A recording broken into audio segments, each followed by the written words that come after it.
2월 8일 목요일 토론토 장로교회 새벽기도에 오신 여러분들을 주님의 이름으로 환영하고 축복합니다. 우리 이 시간 함께 주님 앞에 나아가서 기도하심으로 새벽 예배 시작하도록 하겠습니다. 사랑과 자비가 충만하신 하나님 아버지 감사합니다. 오늘도 이 아침에 주님 앞에 나올 수 있도록 인도하여 주시고 우리의 마음을 주님 앞에 내려놓게 하시니 감사합니다. 이 새벽 기도의 자리를 우리가 사모하는 가운데 이 자리에 나와서 주님의 말씀을 들으며 그 말씀을 통해 우리 삶에 일하실 주님을 경험하기를 소망합니다. 하나님, 우리가 욥기를 묵상하는 가운데 있습니다. 고난당한 자가 하나님을 어떻게 찾을 것인지, 하나님 안에서 어떤 것들을 누릴 수 있는지를 생각해 보며 계속해서 우리가 묵상하는 가운데 나아가고 있습니다. 하나님, 우리의 삶 속에 계속해서 역사해 주셔서 우리가 때로 힘들고 넘어지고 슬프고 아플 때들이 있지만 그럴 때에도 주님을 생각할 수 있도록, 그리고 주님께서 우리에게 베풀어 주시는 은혜들을 받아 누릴 수 있도록 주님 우리에게 주님의 인도하심을 더하여 주시기를 소망합니다. 오늘 하루의 삶도 주님께서 지켜주시기를 소망하며 예수님의 이름으로 기도드립니다. 아멘. 오늘 우리에게 주시는 하나님의 말씀은 욥기 6장 14절부터 30절까지의 말씀입니다. 욥기 6장 14절부터 30절까지의 말씀을 봉독하도록 하시겠습니다. 낙심한 자가 비록 전능자를 경외하기를 저버릴지라도 그의 친구로부터 동정을 받느니라. 내 형제들은 개울과 같이 변덕스럽고 그들은 개울의 물살같이 지나가누나 얼음이 녹으면 물이 검어지며 눈이 그 속에 감추어질지라도 따뜻하면 마르고 더우면 그 자리에서 아주 없어지나니 대상들은 그들의 길을 벗어나서 삭막한 들에 들어가 멸망하느니라. 대마의 떼들이 그것을 바라보고 스바의 행인들도 그것을 사모하다가 거기 와서는 바라던 것을 부끄러워하고 낙심하느니라. 이제 너희는 아무것도 아니로구나. 너희가 두려운 일을 본즉 겁내는구나. 내가 언제 너희에게 무엇을 달라고 말했더냐. 나를 위하여 너희 재물을 선물로 달라고 하더냐. 내가 언제 말하기를 원수의 손에서 나를 구원하라 하더냐. 폭군의 손에서 나를 구원하라 하더냐. 내게 가르쳐서 나의 허물된 것을 깨닫게 하라. 내가 잠잠하리라. 옳은 말이 어찌 그리 고통스러운고 너희의 책망은 무엇을 책망함이냐. 너희가 남의 말을 꾸짖을 생각을 하나 실망한 자의 말은 바람에 날아가느니라. 너희는 고아를 제비 뽑으며 너희 친구를 팔아 넘기는구나. 이제 원하건대 너희는 내게로 얼굴을 돌리라. 내가 너희를 대면하여 결코 거짓말하지 아니하리라. 너희는 돌이켜 행악자가 되지 말라. 아직도 나의 의가 건재하니 돌아오라. 내 혀에 어찌 불의한 것이 있으랴. 내 미각에 어찌 속임을 분간하지 못하랴. 아멘. 오늘 말씀은 엘리바스가 한 말에 대한 욥의 대답의 중반부입니다. 6장과 7장 전체가 욥의 대답인데요. 자, 오늘 주제는 이것입니다. 친구란 어떤 존재인가? 특히 환난의 때에 친구는 어떤 존재입니까? 유명한 이런 속담이 있지 않습니까? 정승집 개가 죽으면 문산객들이 문전성시를 이루지만 정승이 죽으면 개미 한 마리 얼씬거리지 않는다. 이 권력과 재물이 있는 정승이 살아있을 때는 잘 보이려고 거길 가지만 그가 죽고 나면 안 간다. 이런 얘기죠.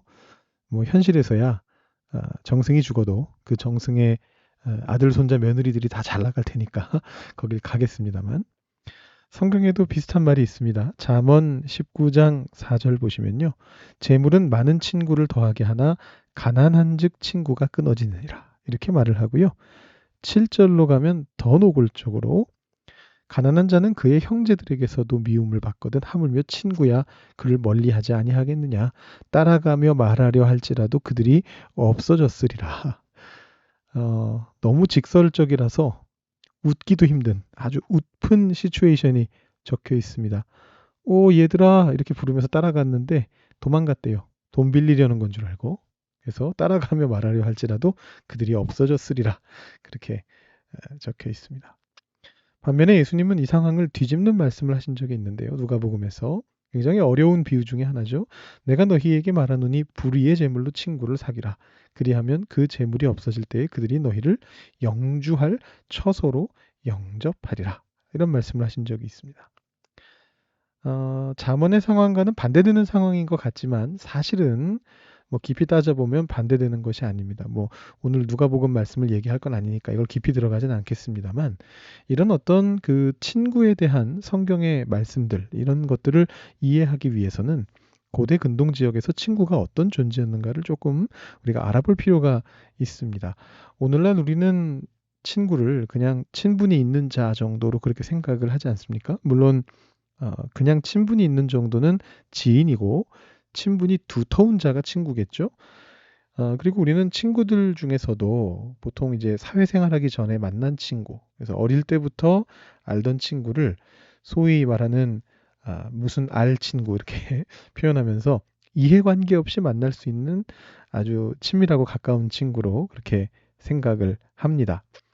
그러면 고대 사회의 친구는 이런 친구가 아니었느냐?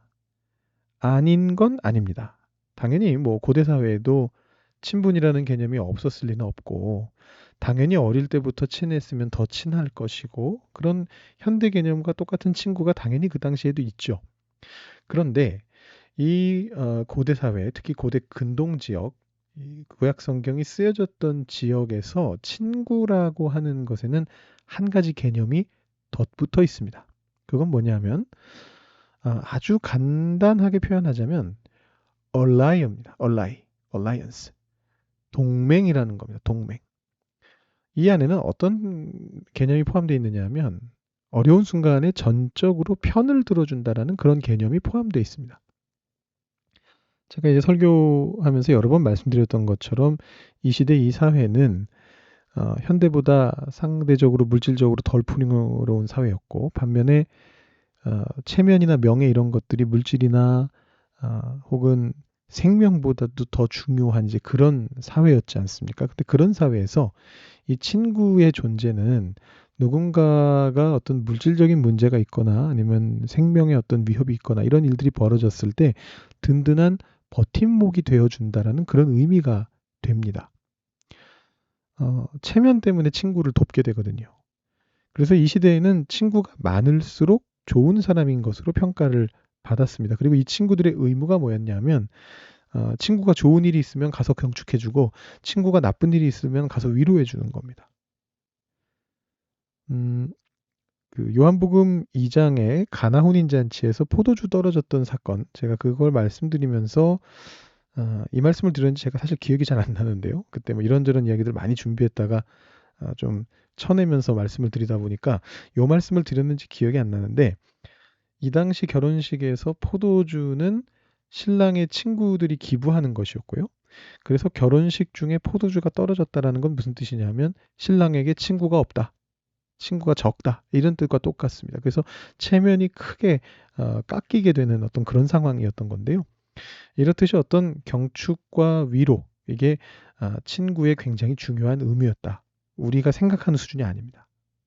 어떻게 보면 그것이 친구의 가장 핵심적인 역할이다라고 그렇게 보시면 맞습니다. 성경을 보시면 위로자라는 표현이 꽤 많이 나오잖아요. 근데 이 위로자라는 표현은 사실상 친구의 다른 표현이다라고 봐도 틀리지가 않습니다. 왜냐하면 이 위로라고 하는 것은 친구의 몫이었습니다. 앞서 말씀드렸듯이 이 친구에는 동맹이라는 뜻이 함께 있는데 그래서 국가 간의 동맹도 사실 일종의 친구 관계와 유사했거든요. 성경에 보면 다윗이 암몬 왕이 죽었을 때 위로자들을 보내는 장면이 나옵니다. 사무엘하 10장과 역대상 19장에 보면 조객이라고 우리말 성경에 번역이 됐는데 그게 원래 히브리어 단어는 위로자란 뜻입니다. 위로자. 그래서 다윗은 암몬의 왕이 죽었을 때 친구의 의무를 다한 거고요. 동맹으로서. 근데 암몬의 새로운 왕이 그 조객들을 모욕해서 돌려보낸 건 우리는 친구 관계가 아니다라는 이제 그런 선언이었다라고 볼 수가 있습니다. 오늘 본문으로도 할 얘기가 많은데 친구 얘기하느라고 너무 돌아왔습니다. 오늘 말씀으로 바로 들어가죠. 오늘 말씀 14절 보시면 이런 표현이 나옵니다. 낙심한 자가 비록 전능자를 경외하기를 저버릴지라도 그의 친구로부터는 동정을 받느니라. 자, 이 말씀은 우리 크리스천들에게는 굉장히 어색한 말이죠. 하나님을 경외하지 않을지라도 친구로부터는 동정을 받을 것이다. 굉장히 받아들이기 힘든 아주 어색한 말입니다. 물론 이 말씀이 조금 번역하기 쉽지 않은 원문 자체가 조금 훼손되어 있는 그런 문장이기는 해서 그래서 이제 학자들에 따르면 아예 다르게 번역하는 경우들도 좀 있는데 어느 것 하나 앞뒤 맥락에 그렇게 자연스럽게 연결되는 건 없고요. 그래서 이 상태로 두고 보는 게 제일 나은 것 같은데 근데 이 말씀이 지금 좀 이상하거든요. 이게 거꾸로라면 또 몰라도 예를 들어 친구에게는 내가 동정을 못 받을지라도 하나님은 경외할 것이다. 뭐 이렇게 되면은 아주 은혜로운 말씀이 될 것 같은데 그런데 이제 이 말씀이 고대 사회의 맥락에서는 자연스러운 반응인 겁니다. 사람이 친구에게 기대하는 게 바로 이거예요. 동정, 위로. 지금 욥이 하는 말은 뭐냐면 너희들이 친구라면 너희들이 진짜 내 친구라면 지금 너희 그런 말 할 때가 아니다. 이제 그런 얘기를 하는 거거든요. 그러면서 욥이 자기 친구들을 가나안 지역의 와디에 비유하고 있습니다. 이 와디라고 하는 거는 바닥이 마르는 강이죠. 계속 흐르는 게 아니고 우기에 비가 많이 올 때만 강물이 돼서 흐르고 비가 안 올 때는 말라버리는 그 개울을 말합니다. 그게 와디인데요. 정작 강이 필요할 때는 언제냐면 비가 안 올 때거든요. 비가 많이 올 때는 그 강물을 쓸 일이 없잖아요. 근데 비가 안 올 때 강물이 필요한데 정작 비가 안 오면 강이 말라버립니다. 그러니까 이게 얼마나 쓸모없는 강입니까? 그래서 이제 뭐 대상 얘기들도 나오고 하는데 그 강을 찾아서 강에 물이 있을 줄 알고 물 마시러 갔더니만 말라버렸다라는 겁니다. 지금 이 친구들이 요백에 그런 존재라는 거예요. 위로를 주러 온 줄 알았더니 위로 대신에 옳은 말만 하고 있으니까. 그런데 욥은 왜 친구들이 그렇게 행동하는지 그 이유를 알고 있습니다. 진짜 친구가 아니라서가 아닙니다. 이유가 있습니다. 21절에 이렇게 나오고 있습니다. 이제 너희는 아무것도 아니로구나. 너희가 두려운 일을 본즉 겁내는구나. 여러분, 별거 아닌 일을 위로하는 것은 쉽습니다. 뭐 무슨 일이 조그마한 문제가 생겼어요? 그럼 얼마든지 위로할 수 있습니다. 아유, 그랬어? 고생했네. 아유, 힘들었겠다. 이렇게 하면 되는 거죠. 그리고 여러분, 별거 아닌 일은요. 잘못된 게 있으면 지적하기도 쉽습니다. 상대방도 마음의 여유가 있거든요. 야, 기왕이면 이렇게 하지 그랬어. 아, 그랬나? 그렇게 할 걸 그랬나? 이렇게 받아들일 수 있거든요. 그런데 지금 이 욥이 받은 재앙은 말 그대로 두려운 일입니다. 성경 표현 그대로 두려운 일입니다. 지금 욥의 친구들은요. 욥에게 잘못 말했다가 잘못 위로를 전하고 욥하고 가까워지면 그 욥의 재앙에 자기들도 말려들 것이 두려운 겁니다. 이상한 게 아닙니다. 고대 사회에서는 그런 사고가 있었어요. 고대 사회에서는 너무 거대한 재앙을 만난 존재를 그 자체로 재앙의 근원처럼 생각했단 말이에요. 그래서 거리를 두려고 하는 경우가 꽤 많았습니다. 그래서 성경에 보면 그런 표현들이 자주 나오는데 큰 재앙을 만난 사람들 앞에서 입을 벌린다 이런 표현이 꽤 많이 나오거든요. 근데 이제 뭐 이 표현의 의미가 정확하게 밝혀져 있지는 않은데 제가 좀 연구를 했었는데 근데 이제 학자들의 생각은 이게 일종의 액막이 행동에 해당한다. 약간 좀 무속신앙 같은 개념에서 부적처럼 저 사람이 지금 당하고 있는 저 거대한 재앙이 나에게까지 오지 않도록 입을 아 하고 벌려가지고 뭔가 하는 행동이다. 그렇게 이제 해석하는 학자들이 많이 있습니다. 그러니까 지금 욥의 친구들은요. 욥이 재앙을 만났을 때 그를 찾아온 거거든요. 그러니까 친구의 의무를 저버린 건 아니에요. 위로자의 역할을 하러 왔습니다. 그런데 욥이 당하고 있는 재난을 보고 그게 너무 컸기 때문에 두려워졌습니다. 그래서 살짝 거리를 둔 거예요. 살짝 거리를 뒀습니다. 근데 욥은 지금 그게 서운한 거예요. 그래서 이렇게 얘기하잖아요. 22절, 23절, 24절에 내가 언제 너희에게 뭐 달라 그랬냐? 돈 달라 그랬냐? 내가 원하는 게 뭐냐? 욥이 원하는 것도 친구들이 했던 것과 사실 크게 다르지 않습니다. 자기 허물을 깨닫게 해달라 그러잖아요. 24절에서. 내게 가르쳐서 나의 허물된 것을 좀 깨닫게 해다오. 내가 잠잠하리라. 그런데 그것을 욥의 입장에서 공감하면서 위로하면서 해달라는 거예요. 거리를 좁혀달라는 거예요. 그게 친구의 의무니까. 그걸 안 하면 대체 뭐와 같으냐? 그거는 뭐랑 똑같으냐? 고아를 제비 뽑고 친구를 팔아넘기는 거나 일반이다. 욥이 그렇게 지금 친구들에게 절규하고 있습니다. 여러분, 이 거리가 참 쉽지 않은 겁니다.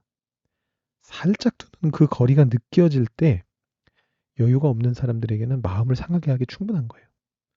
고난을 당할 때 누군가 연락이 조금 뜸해지면 내가 이렇게 둬서 거리를 두나? 이런 생각이 막 머릿속에 든다고요. 그건 어쩔 수 없습니다. 그 고난이 우리로부터 여유를 뺏어갔으니까. 고난당하는 사람으로부터 여유를 뺏어갔으니까. 여러분, 그럴 때는 조금만 더 그 사람의 입장이 되어서 생각을 해줘야 됩니다. 그게 친구입니다. 예수님은 그 친구에 대한 그 정의를 가장 그 이상적인 거의 뭐 끝부분에 해당하는 그런 정의를 내려주시는데 어떻게 내려주시느냐면 이렇게 내려주셨습니다. 사람이 친구를 위하여 자기 목숨을 버리면 이보다 더 큰 사랑이 없나니 너희는 내가 명한 대로 행하면 곧 나의 친구라. 이 거리를 완전 좁힌 겁니다. 차라리 친구 대신에 내가 죽겠노라. 저 사람이 당하는 저 재앙을 내가 대신 당하겠노라 라고 나서는 그 마음이 있다면 그 마음이 있는 사람은 하나님하고도 친구가 될 수 있는 거죠. 우리도 이런 친구가 되어야겠습니다. 예수님만큼은 못한다고 하더라도 정말 대신 죽어주는 것까지는 정말 거기까지는 못할 것 같습니다 라고 하더라도 마음의 거리를 좁히고 좁혀서 최대한 좁혀서 그 살짝 거리 두는 것조차 느껴지지 않을 만큼 최대한 좁혀서 가능한 그 사람의 입장이 돼서 위로하고 함께 울고 같이 고민하고 같이 해결책을 찾고 같이 걸어 나갈 수 있는 그런 친구분들이 다 되실 수 있기를 축원하고요. 혹시 우리가 위기의 때에 처할 때에 바로 그런 친구들을 만나실 수 있기를 주님의 이름으로 축원합니다. 이 시간 기도하실 때 이 친구에 대한 것 생각해 보시면서 내가 그런 친구가 되기를, 나에게 그런 친구가 있기를 위해서 기도해 주시고 지금 혹시 고난당하는 자들이 생각나시면 그분들을 위해서 중보해 주시고 여러분들의 개인적인 기도 제목으로 기도하시고 오늘 새벽 예배 마치시기 바랍니다. 기도하시겠습니다.